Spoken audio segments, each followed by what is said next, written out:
Hello students, आज से हम लोग स्टार्ट कर रहे हैं क्लास 9 का एनसीईआरटी का चैप्टर नंबर 2। और हम लोग लेने वाले हैं यहाँ पे एनसीईआरटी का लाइन बाय लाइन एक्सप्लेनेशन। तो देखो, चैप्टर का नाम है shaping of the earth surface, कि अर्थ का जो सरफेस है जिस पे हम लोग रहते हैं, यानी जिस सरफेस पे हम लोग चल रहे हैं, अपना घर बनाए हुए हैं, घूमते हैं, ठीक है। तो ये सरफेस जो है वो हमेशा एक जैसा नहीं रहता है। Over the million of years जो है क्या हो रहा है, धीरे धीरे जो है स्लोली चेंज होते रह रहा है। तो आखिर ये चेंजेस जो है वो क्यों होता है, किसके कारण होता है, और इसके चेंजेस से हमारे लाइफ पे क्या प्रभाव पड़ता है, इसको इस चैप्टर में जो है डिस्कस करने वाले हैं। तो चलो, सबसे पहले इंट्रोडक्शन पार्ट हम लोग देखते हैं। इंट्रोडक्शन पार्ट में आपको लिखा हुआ मिल जाएगा कि अर्थ सरफेस जो है कंसिस्टेंट नहीं है, मतलब फिक्स नहीं है, स्टैटिक नहीं है, वो चेंज होते रहता है। It is constantly being transform by powerful forces. कुछ ऐसे पावरफुल फोर्सेज है जिनके द्वारा जो है ये कंस्टेंटली, यानी कि लगातार जो है, ठीक है, लगातार जो है हमारा अर्थ सरफेस क्या हो रहा है, ट्रांसफॉर्म हो रहा है, एक फॉर्म से दूसरे फॉर्म में बदल रहा है। और ये जो पावरफुल फोर्सेस है वो दो जगह से लग रही होती है। एक फ्रॉम विद इन दी अर्थ, अर्थ के इंटरनल पार्ट से भी, अर्थ के अंदर से भी, और अर्थ के सरफेस से भी, ठीक है। तो ये जो पावरफुल फोर्सेस है वो दो जगह पे से एक्ट करती है।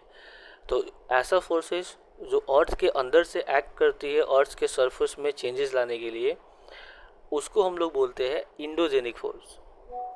और जो बाहर से फोर्स लग रही होती है, यानी कि अर्थ सरफेस पे से जो फोर्स लग रही होती है और जो अर्थ के सरफेस को चेंज करता है, उसको बोलते हैं एक्सोजेनिक फोर्स, ठीक है। तो इसको हम लोग पढ़ना आपको नहीं है, सिलेबस में नहीं है, उसको छोड़ो। बस इतना बात याद होगा कि अर्थ सरफेस कंसिस्टेंट नहीं है, लगातार ट्रांसफॉर्म हो रहा है। किसके द्वारा? कुछ पावरफुल फोर्सेस के द्वारा। और ये पावरफुल फोर्सेस दोनों जगह से, विद इन दी अर्थ से भी लग रहा है और on the surface of the planet से भी लगा है। आगे आ जाए। आगे बोला गया है कि सबसे इम्पॉर्टेंट आइडिया जो एक्सप्लेन करता है इस चेंजेस को, वो है थ्योरी ऑफ प्लेट टेक्टोनिक। यानी कि सबसे कोई इंपॉर्टेंट आइडिया है जो इस चीज़ को एक्सप्लेन कर रहा है कि अर्थ का सरफेस जो है वो चेंज होता रहता है, कंस्टेंटली चेंज हो रहा है, एक जैसा नहीं रह रहा है। तो सबसे जो बेस्ट आइडिया जो इसको एक्सप्लेन करता है, उस आइडिया को बोला गया है थ्योरी ऑफ प्लेट टेक्टोनिक। और ये थ्योरी ऑफ प्लेट टेक्टोनिक क्या करता है, इस चीज़ को डिस्क्राइब करता है कि कैसे जो अर्थ का जो क्रस्ट है, क्रस्ट कहने का मतलब है जो ऊपर वाला पार्ट, अर्थ का जो सबसे बाहरी पार्ट है वो, तो अर्थ का जो बाहरी पार्ट है क्रस्ट, जो कि एक लार्ज पीस है, बहुत बड़ा जो पीस है, वो धीरे धीरे क्या कर रहा है, स्लोली मूव कर रहा है ओवर मोल्टेन मेंटल। यानी कि अर्थ को जो है 3 लेयर्स में डिवाइड किया गया है। मतलब अर्थ के जनरली 3 लेयर्स है। जो सबसे ऊपर वाला लेयर है उसको क्रस्ट बोलते हैं, उसके नीचे है मेंटल, और मेंटल जो है मोल्टेन फॉर्म में है, ठीक है, पिघला हुआ मोल्टेन रहता है। तो बोला गया कि जो क्रस्ट है, आउटर मोस्ट लेयर, ठीक है, तो ये क्रस्ट क्या कर रहा है, जो उसका दूसरा लेयर है मेंटल, उसके ऊपर क्या कर रहा है, फ्लोट कर रहा है, तैर रहा है, धीरे धीरे क्या कर रहा है, स्लोली मूव कर रहा है।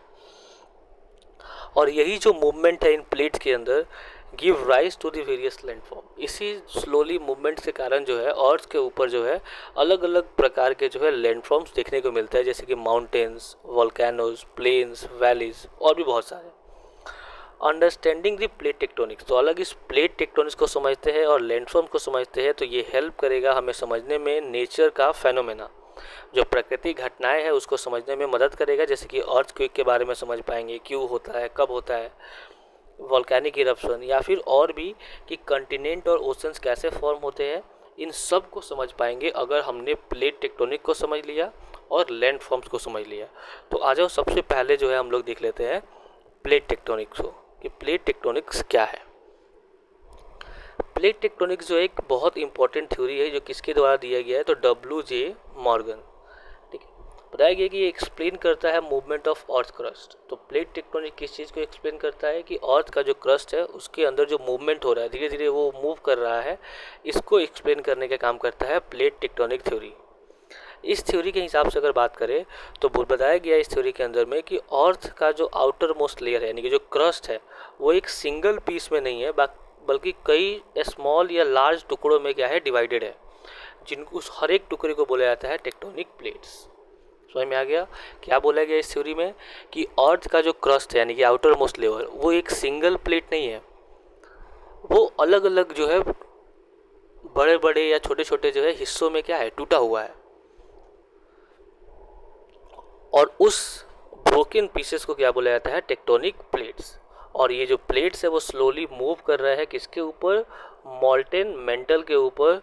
और ये वो लेयर है जो क्रस्ट के नीचे है। और यही मूवमेंट जो है रिस्पॉन्सिबल है मेजर फिजिकल फीचर्स के लिए और नेचुरल फेनोमेना के लिए।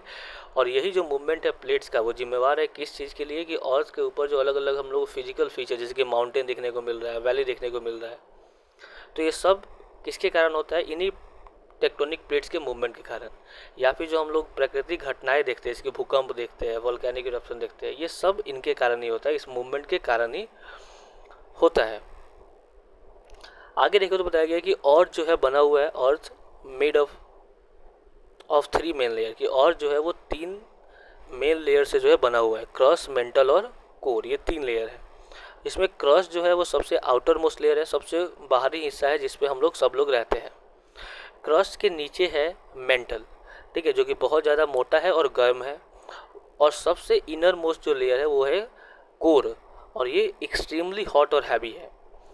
आगे बोला गया कि क्रस्ट यानी कि आउटर मोस्ट लेयर और मेंटल का ऊपर वाले हिस्सा यानी कि अपर लेयर ऑफ मेंटल और क्रस्ट, ये दोनों एक साथ मिलकर फॉर्म करते हैं लिथोस्फीयर।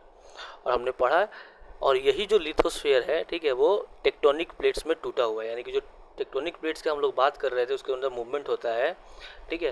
तो टेक्टोनिक प्लेट्स क्या है, तो जो लिथोस्फीयर है, लिथोस्फीयर कहने का मतलब कि अर्थ क्रस्ट का पूरा पार्ट और अर्थ के मेंटल का अपर पार्ट, इन दोनों को मिलाकर बनता है लिथोस्फीयर। और यही लिथोस्फीयर डिवाइडेड है टेक्टोनिक प्लेट्स के अंदर। और बिनोद द लिथोस्फीयर, लिथोस्फीयर के नीचे वाला जो लेयर है उसको बोला जाता है स्थैनोस्फीयर, जो कि सेमी मोल्टेन होता है, ठीक है। और इसी के कारण जो प्लेट्स है, टेक्टोनिक प्लेट्स है, वो मूव करते हैं, ठीक है। हमें पता है कि लिक्विड के ऊपर ही क्या करता है, कोई सॉलिड मूव करता है, ठीक है। तो इसीलिए जो स्थैनोस्फीयर है वो लिक्विड है, थोड़ा सा मोल्टेन है, यानी कि थोड़ा सा लिक्विड फॉर्म में है। और उसके ऊपर जो लिथोस्फीयर है, ठीक है, वो है सॉलिड। तो इस मोल्टेन लेयर के ऊपर जो है क्या करता है, लिथोस्फीयर जो है मूव करता है। इस मूवमेंट के कारण अलग अलग फिजिकल फीचर जैसे कि माउंटेन, वैली देखने को मिलता है, कोस्टल एरियाज देखने को मिलता है, जो भी फॉर्मेशन होता है, और भी चीज़ें जैसे कि भूकंप आता है, वोल्केनिक इरप्शन होता है, ये सब मूवमेंट्स के कारण ही पॉसिबल है। हाँ, यहाँ पे थोड़ा फिगर में देख लोगे कि अर्थ का रेडियस यहाँ पे दिखाया गया है। फिर आगे और भी कुछ चीज़ें जैसी बताई गई है, जैसे कि अब जो क्रस्ट है, ठीक है, वो 2 टाइप का क्रस्ट है, एक है कॉन्टिनेंटल क्रस्ट और दूसरा है ओशनिक क्रस्ट, याद रखेंगे, ठीक है। तो ओशनिक क्रस्ट जो है लगभग 5 किलोमीटर जो है उसका हाइट होता है, ओशनिक क्रस्ट थोड़ा सा उसका लंबाई जो है कम होता है, और कॉन्टिनेंटल क्रस्ट लगभग 30 किलोमीटर होता है। चलो वो बाद में समझना है, वो आगे दिया गया होगा। अर्थ के 3 लेयर है, ठीक है, एक है क्रस्ट, तो ऊपर वाला पार्ट क्रस्ट होता है, ये ब्राउन कलर का जो ऊपर में दिख रहा है वो क्रस्ट है, ठीक है। उसके नीचे आता है मेंटल, 2900 किलोमीटर तक होता है। और फिर आता है आउटर कोर, और उसके नीचे होता है इनर कोर, ठीक है। सबका यहाँ फिगर देख के आप समझ लेना।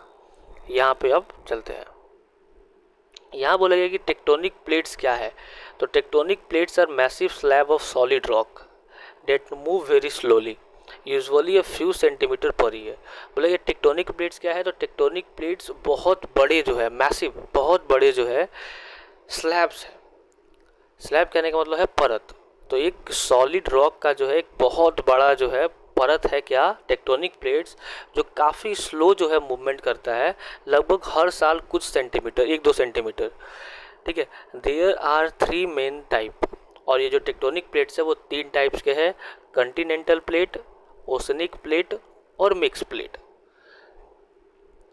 तो याद रखना, कॉन्टिनेंटल प्लेट कहने का मतलब है कि वो लिथोस्फीयर का पार्ट, ठीक है, या वो टेक्टोनिक प्लेट जिसके ऊपर कॉन्टिनेंट्स है, जो कॉन्टिनेंट्स को कैरी करता है। ओशनिक प्लेट यानी कि वो टेक्टोनिक प्लेट जो ओशन को कैरी करता है, ठीक है, जिसके ऊपर ओशंस होते हैं।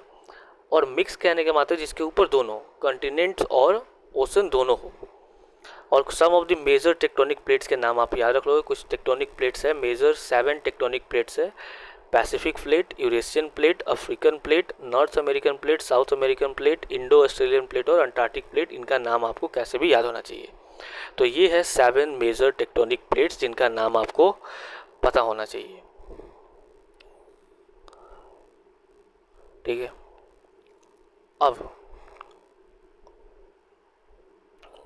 अब देखो, आगे हमने पढ़ा, अभी तक हमने क्या पढ़ा कि जो टेक्टोनिक प्लेट्स है, इनमें क्या हो रहा है, मूवमेंट हो रहा है, ठीक है। इन मूवमेंट्स के कारण ही अलग अलग लैंडफॉर्म्स बन रहे हैं, ठीक है। नेचुरल फेनोमेना जैसे कि भूकंप, वोल्केनिक इरप्शन देखने को मिल रहा है। तो अब हम लोग आगे देखेंगे नेक्स्ट लेक्चर में कि ये मूवमेंट ही आखिर क्यों हो रहा है, ये मूवमेंट जो है वो क्यों हो रहा है, वाई, ठीक है। तो वाई ये मूवमेंट क्यों हो रहा है, ये हमारा अगले लेक्चर में जो है इसको कवर करेंगे।